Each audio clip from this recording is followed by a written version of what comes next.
walaupun mungkin nggak langsung bisa berteman gitu, butuh waktu sebentar untuk bisa berdamai, mungkin ya untuk apa namanya, menetralkan perasaannya Self dulu gitu. healing, self Iya, healing, ya. healing healing tai Iya. anjing.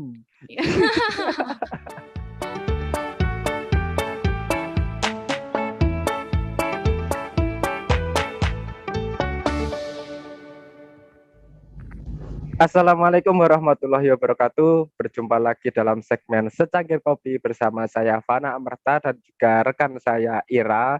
Dan pada video kali ini kita akan menjawab sebuah pertanyaan, dan pertanyaan ini hadirnya dari Ira. Saya nggak tahu siapa yang bertanya.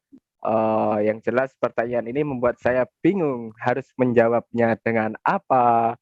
Dan saya sedari malam itu memikirkan kira-kira nanti aku jawab apa ya. Dan pada akhirnya saya nggak tahu juga pada hari ini kita harus jawab apa. Dan mungkin nanti apa namanya, Mbak Ira langsung bisa menjawab pertanyaan ini karena dia barangkali seorang praktisi dalam bidang ini. Oke, pertanyaannya adalah eh bisa nggak sih kita itu temenan sama mantan mantan pacar, mantan kekasih gitu. Jadi bisa nggak sih kita temenan sama mantan kekasih gitu, mantan pacar gitu. Nah, baik, saudara, jika kalian bertanya seperti itu atau jika Anda bertanya seperti itu, Anda telah bertanya pada orang yang tepat. Berhubung saya nggak tahu mau jawab pertanyaan ini dengan jawaban apa, mungkin langsung saja Ira bisa menjawabnya karena Ira juga sepertinya berpengalaman untuk menjawab pertanyaan ini gitu. Jadi dia akan jawab secara bukan secara teori lagi, tapi dia akan berbagi pengalaman dia. Bisa nggak sih temenan sama pacar gitu atau sama mantan pacar gitu. Oke, Ira, gimana? Kok bisa kamu bingung menjawab padahal kamu juga seorang praktisi? uh, Bahkan kayaknya lebih berpengalaman daripada aku. no, no, no, no, no, no. Kamu yang lebih jago kayaknya. Mau gak dijawab? Gak mau jawab dulu. Oke, bisa gak sih kita temenan sama mantan? Kalau menurut aku pribadi, Dengan bisa-bisa menonton aja. dengan menonton video ini jawabannya sudah jelas. Ya, yang kalian lihat adalah bukti dari jawaban. Ya, kayaknya penonton udah bisa menyimpulkan sendiri bisa enggaknya. Jadi mungkin cukup sekian dulu ya video kali ini. Enggak gitu juga, bro. Kan jawabannya udah ada nih, udah terjawab tuh bisa enggaknya kan. Oke, Iya oke, ya, lanjut ya. pertanyaannya kan cuma bisa apa enggak gitu ya. Nah, bisa apa enggak gitu kan. Berarti kan udah Enggak terjawab lah. melalui ini. Enggak lah. Oke, lanjut Ira. Oke, mari kita beretorika sedikit, Cile. Ya, kalau menurut aku pribadi ya bisa-bisa aja. Eh, apa ya? Sebenarnya gini sih, menurutku kita itu perlu memandang perpisahan itu sebagai sesuatu hal yang wajar terjadi gitu. Jadi perpisahan namanya orang putus hubungan, ya perpisahan entah itu terpaksa atau enggak, itu adalah sesuatu yang wajar gitu terjadi di semua orang. Dan hanya karena satu bab cerita selesai dengan seseorang bukan berarti bab cerita yang lain tuh harus selesai gitu. Jadi bukan berarti pertemanan kita dengan seseorang harus berakhir hanya karena hubungan kita dengan orang itu atau ya hubungan asmaranya itu berakhir gitu. Jadi menurutku kita perlu mewajarkan dulu adanya perpisahan itu sendiri gitu. Hubungan ya namanya hubungan ada yang berhasil ada yang enggak dan itu wajar kayak gitu sih. Ada resiko di setiap hubungan gitu ya. Ada resiko di setiap Ya tindakan benar. kita. Bahkan ketika kita menjalin hubungan dengan seseorang gitu ya. Oke, kalau dari aku sendiri sih, menurut aku sendiri sih bisa gitu. Tapi berhubung aku kan bukan seorang yang berpengalaman gitu ya. Jadi saya akan menjawabnya secara teoritis saja. Jadi emang ada risetnya juga, berteman dengan mantan atau dengan mantan kekasih itu bisa enggak atau pertimbangannya itu ada risetnya juga banyak sekali malah ternyata di barat sana. Nggak tahu kalau di Indonesia kayaknya kok belum ada, saya belum menemui gitu. Jadi kemarin sempat nyari-nyari gitu risetnya, dan ada beberapa jurnal yang mengatakan bisa. Misalkan saja pada jurnal personal relationship itu dia mengatakan kalau selama hubungan seseorang itu berakhir dengan baik-baik, dengan cara yang baik, bukan berarti berakhirnya itu baik loh ya, tapi berakhir dengan cara yang baik, maka berteman dengan mantan itu sangat memungkinkan, sangat memungkinkan. Kemudian juga ada jurnal dari Social and Personal Relationship, dia mengatakan bahwa kita awalnya dulu atau seseorang ketika menjalin hubungan itu diawali oleh ikatan pertemanan. Jadi sebelum menjadi seorang kekasih, dia itu menjadi seorang teman terlebih dahulu. Maka bukan tidak mungkin ketika suatu hubungan itu kandas di tengah jalan, suatu jalinan ikatan kekasih itu putus di tengah jalan, maka bukan tidak mungkin ketika saat itu kembali lagi gitu, balik lagi ke jalinan pertemanan gitu. Ya awalnya teman ya bisa sangat mungkin ketika berakhir dan dia kembali menjadi seorang teman gitu. Oke, setuju sih. Cuman ya juga ada kasus yang mereka tuh temenan terus jadian, pas udah putus udah jadi musuhan nih, nggak nyapa gitu. Pertemanan yang sebelumnya itu ada malah jadi hilang gara-gara putus pas setelah menjalin hubungan asmara. Itu ada banget. Iya, sangat mungkin juga seperti itu. Kembalinya kan ke masalah tadi. Mereka berakhirnya karena apa? Itu ya. Alasan dari perpisahan mereka itu apa gitu kan. Kalau emang urusan mereka berpisah karena suatu konflik yang begitu rumit, ya sangat mungkin kalau mereka berakhir kemudian musuhan gitu. Iya. Ya, dan itu menurutku juga memang biar kita serumit apapun alasan perpisahan itu sebenarnya bisa aja tetap kita temenan sama mantan selama kita mau berdamai dengan perpisahan tersebut gitu. Mau sama-sama menghargai keputusan untuk berpisah, sama-sama menghargai pilihannya untuk berpisah, dan ya itu bakalan mungkin untuk membuat kita merasa baik-baik saja untuk kembali berteman dengan orang itu. Ya walaupun mungkin nggak langsung bisa berteman gitu, butuh waktu sebentar untuk bisa berdamai. Mungkin ya untuk menetralkan perasaannya dulu gitu. Healing tai anjing. Ya tinggal gimana kita memanajemen konflik itu ya. Benar. Ya kalau memang nggak langsung bisa berteman sebenarnya ya fine aja gitu. Selama itu ya nggak masalah. Baik buat kita ya nggak apa-apa. Asalkan itu jangan buat panjang terus nggak nyapa seterusnya gitu. Aja gitu. Silaturahmi terputus. Saya juga pernah baca ini. Nah, nggak boleh tuh kalau silaturahim sampai terputus. Nah, saya juga pernah baca ini jurnal juga, masih dalam sebuah jurnal, tapi saya lupa kali ini jurnalnya apa.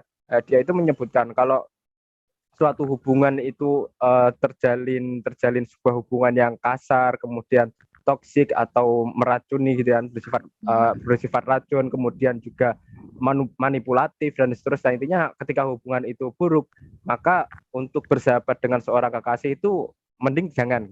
Katanya tidak perlu lagi bersahabat dengan seseorang yang dalam menjalin hubungan itu dia toksik, dia itu manipulatif, dia itu kasar dan seterusnya itu. Cuma kalau dalam suatu hubungan itu dia memiliki hubungan yang bermanfaat, dia memiliki hubungan yang baik, nah itu perlu dipikir dua kali kalau ingin bermusuhan tuh. Terlalu kayak eman gitu loh ya. Karena emang untuk dalam jurnal ya, dalam sebuah penelitian itu juga mengatakan ada beberapa alasan kenapa seseorang itu memilih berteman dengan mantan. Yang pertama itu karena mereka tidak ingin kehilangan dukungan emosional, kritik, saran, masukan dari seorang mantan kekasihnya itu tadi gitu. Jadi dia nggak ingin kehilangan, akhirnya dia memilih untuk tetap berteman agar dapat tetap mendapatkan support gitu tadi, masalah emosional, saran dan lain sebagainya. Jadi itu kan bisa ditunjukkan kalau hubungan pada awalnya itu bersifat bermanfaat, maka ya sebaiknya tetap berteman gitu, agar kita itu bukan sebaiknya sih, ini apa ya namanya, motivasi seorang memilih untuk tetap berteman dengan mantannya, itu yang pertama. Yang kedua itu karena urusan finansial atau urusan anak misalkan. Nah itu ini penelitian kalau pada kali ini tuh nggak cuma kekasih dalam artian masih pacaran, tapi juga hubungan yang sudah suami istri gitu. Jadi pernikahan. Jadi mereka memilih untuk tetap berteman baik karena urusan anak, urusan finansial dan sebagainya, urusan praktis lah. Kemudian ada juga yang beralasan kalau apa namanya mereka tidak ingin ini menyakiti. Nah, jadi kan kalau kita putus terus musuhan, ya seseorang putus terus musuhan kan sama-sama punya dendam akhirnya, sama-sama hati itu nggak bisa plong gitu loh. Kalau Ya, ya. kembali nggak bisa damai itu tadi sih. Kalau kita bermusuhan gitu, kalau seseorang itu bermusuhan itu. Cuman itu sih yang tadi kamu sebutin di awal, kalau misalnya kita punya hubungan yang toksis, kalau toksik, kalau bisa kita jangan berteman kan tadi bilang kayak gitu. Ya, Tapi itu mungkin bukan berarti kita harus musuhan gitu kan anjurannya, ya, tapi lebih tidak. kepada kita perlu tahu juga gitu apa ya namanya ya, jenis pertemanan seperti apa yang perlu kita pilih gitu. Bukan berarti yang tadi itu menganjurkan untuk bermusuhan gitu dengan orang Nah, yang toksik itu, tapi hanya perlu memilih gimana cara kita berteman dengan orang yang seperti itu. Apakah hanya sekedar apa bertegur sapa seperlunya, atau ya intinya nggak memendam dendam lah gitu. nah, iya benar-benar benar. Jenis pertemanan seperti apa yang akan kita pilih gitu ya kembalinya. Iya. Nggak, jangan, tapi jangan sekalipun udah berakhir, jangan sampai kita menyimpan dendam ataupun dendam. Intinya dendam itu nggak baik lah. Jangan Iya. dilakukan dengan siapapun. Sekalipun bukan pada Benar-benar. mantan kekasih, dendam itu nggak baik. Intinya jangan dilakukan gitu. Beda-beda sih memang orang beda-beda bisa berteman atau enggak. Kalau jawaban simpelnya itu bisa nggak sih seorang itu berteman dengan mantan kekasihnya? Ada yang bisa, ada yang enggak, ada yang bisa tapi butuh waktu gitu kan. Kalau emang Ya, betul. mereka itu ya apa berakhir dengan cara yang baik karena suatu kondisi yang tidak memungkinkan, mungkin mereka langsung bisa bisa aja gitu berteman dengan baik. Tapi kalau mereka berakhir apa berakhir karena suatu konflik, ya bisa aja mereka berteman dengan baik. Mungkin butuh waktu dulu untuk sama-sama move on gitu. Jadi ketika mereka berinteraksi itu tidak ada perasaan yang terbawa lagi gitu. Ya, nggak baper. Iya, nggak apa-apa. Bahkan ini masih dalam penelitian ya kan. Aku kan teoritis ya, jadi aku berdasarkan Ya penelitian, berdasarkan siap. data nih. Kalau kamu kan praktisi nih pengalaman. Ya Nah itu, Allah. nah itu katanya seseorang itu misal sarannya seseorang ketika habis putus itu mending nggak usah komunikasi dulu selama minimal 6 bulan itu. Jadi 6 bulan itu jangan berkomunikasi secara intens agar tujuannya apa? Agar mereka itu memastikan dulu sama-sama move on, sama-sama bisa move on gitu. Kalau udah sama-sama move on, sama-sama udah nggak memiliki perasaan ya, oke mereka apa namanya berkomunikasi lagi nggak masalah. Dan itu batasnya atau normalnya itu 6 bulan. Itu Ya, berdasarkan risetnya, tapi nggak tahu lah nyatanya apa atau kembalinya ke minimal teman-teman. minimal kita perlu bersikap profesional gitu. Kalau emang kita nggak bisa nih harus putus komunikasi sama mantannya karena suatu hal lain yang terikat gitu. Kita bersikap profesional aja gitu ya. Oh iya iya iya. Misalnya Saya ada apa namanya project sama mantan yang udah terlanjur hmm, berjalan gitu. Bukan punya berarti bisnis project itu harus misalkan sama dihentikan gitu. mantan, Iya, punya misalnya punya bisnis bisnis sama sama mantan, mantan. punya proyek sama mantan. Bener. Kan nggak bisa kita Jadinya langsung hilang putus hilang tanpa 6 bulan komunikasi gitu. apapun. Nungguin move on sampai kapan ya? Itu. Tapi itu juga ada di dalam sebuah jurnal itu juga disebutkan memang urusan-urusan kerja, urusan bisnis itu memang menjadi salah satu sebab seseorang itu enggan untuk apa namanya ya tidak lagi berkomunikasi, tidak lagi berteman dengan mantan. Itu juga ada memang. Gimana maksudnya gimana? Jadi Bisnis jadi alasan ya untuk bisa bisnis itu menjadi alasan seseorang untuk tidak tidak apa ya, tidak berteman. Gimana itu maksudnya? untuk tetap berteman intinya. Untuk tetap Untuk berteman, tetap untuk tetap berteman sama berteman. mantan. Gitu Ya, maksudnya. iya, selama bisa menguntungkan di aspek sosial yang lain, kenapa enggak gitu? Kenapa harus putus silaturahim di situ gitu? Selama kita bisa Ya, mengambil manfaat di sisi lainnya, walaupun di sisi asmaranya udah nggak bisa gitu. benar benar benar. Jadi kalau menurut aku sendiri nih, kalau misalkan kita ingin berteman dengan mantan kekasih kita, langkah pertama yang harus kita ambil adalah menerima kenyataan terlebih dahulu. Jadi kita harus menerima kenyataan terlebih dahulu bahwa ya kita emang udah bisa, kita udah nggak ada jalinan ikatan yang spesial lagi, kita udah nggak bisa bersatu lagi, dan itu kita harus menerima kenyataan itu dulu itu. Kita harus berdamai dengan yang namanya kenyataan yang apa yang terjadi itu kita harus terima dulu gitu. Jangan sampai kita masih dalam bayang-bayang kekecewaan. Nah, itu sangat menakutkan sih. Kita masih dalam bayang-bayang kekecewaan, kita masih dalam bayang-bayang masa lalu. Kalau kita masih dalam bayang-bayang masa lalu, masih dalam bayang-bayang kekecewaan, berteman dengan mantan sih mungkin akan menjadi suatu hal yang sulit sih kalau menurut aku sendiri. Ya, untuk menerima perpisahan itu kita juga perlu tahu gitu bahwa yang namanya hubungan itu nggak mesti berhasil. Yang namanya hubungan nggak hanya butuh satu pertimbangan aja, nggak hanya butuh pertimbangan masalah perasaan doang, nggak hanya butuh masalah keinginan diri kita sendiri untuk membangun hubungan itu, tapi yang namanya hubungan karena itu melibatkan orang lain yang pasti butuh kesepakatan gitu. Butuh intinya ada banyak hal yang perlu dipertimbangkan dalam hubungan gitu. Jadi wajar aja kalau misalnya hubungan itu nggak berhasil karena nggak hanya berdiri sebab satu faktor aja gitu. Apalagi kalau ingin ke jenjang yang lebih jauh lagi, ke jenjang yang lebih tinggi lagi, mungkin yang terlibat itu bukan antara dua insan aja, bukan antara dua orang aja gitu, tapi ya banyak orang lah, dari faktor dua keluarga juga gitu kan. Ya kita kalau katanya kan, kalau kita misalkan kalau jenjang lebih tinggi nih, menikah kan nggak cuma menyatukan dua orang tuh kalau katamu, tapi juga menyatukan dua keluarga tuh katamu. Aku. Iya, kamu yang pernah bilang gitu kok. Nah, otomatis itu kan menunjukkan kalau bahkan kesepakatan dari dua orang ketika sudah sama-sama sepakat pun belum menjadi jaminan bahwa hubungan itu bakalan tetap berjalan gitu. Karena Karena ada pertimbangan orang lain yang perlu dipikirkan. Pertimbangan orang lain, pertimbangan orang lain. Itu sih. Tapi buat kalian yang punya pengalaman sendiri, buat kalian punya pengalaman mungkin jawaban lain lah, atau punya pengalaman berteman dengan mantan, kalian bisa ceritakan di kolom komentar. Nanti kita berbagi, kita sharing. Dan kalau ada yang perlu kita tanggapi lagi, mungkin kita akan buat video lagi dengan tema seperti ini. Misalkan dari teman-teman banyak pandangan lain, kita bakalan kupas juga. Dan satu hal sih yang masalah menerima kenyataan tadi, kita mungkin bisa meminjam filsafat hidupnya kaum Stoik ya, yang menganggap bahwa apa yang terjadi itu memang ya itu yang seharusnya terjadi gitu. Jadi apa yang terjadi itu memang bukan semata-mata kesalahan kita, bukan semata-mata kegagalan kita, tapi memang alam ini ya memang mengharuskan itu yang terjadi gitu. Jadi kita harus menerima itu gitu, karena emang itu yang harus terjadi.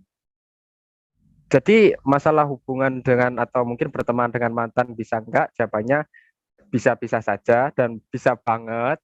Berteman dengan mantan itu, tapi lihat dulu faktornya nanti seperti apa, atau mungkin butuh proses yang seperti apa dulu. Kembalinya itu ke masalah pribadi kita masing-masing, mampu nggak kita memanajemen konflik perpisahan itu tadi. Oke, mungkin sekian dulu pada video kali ini. Buat kalian punya pandangan lain, punya komentar lain, atau mungkin punya pengalaman lain, silakan tuliskan di kolom komentar. Dan jangan lupa like, subscribe, dan share ke teman-teman kalian jika video ini bermanfaat. Sekian dulu video secangkir kopi pada hari ini atau pada video kali ini. Sampai jumpa pada video selanjutnya. Buat kalian yang punya pertanyaan, silahkan juga nge-DM Instagram aku ataupun Instagramnya Ira yang sudah aku tulis di deskripsi. Kalian langsung bisa saja klik Instagramnya, atau mungkin kalian bisa langsung bertanya melalui kolom komentar. Dan cukup sekian. Sampai jumpa pada video selanjutnya. Saya Fana Amerta dan juga rekan saya Ira dalam segmen Secangkir Kopi Antara Ada dan Tiada. Wassalamualaikum warahmatullahi wabarakatuh.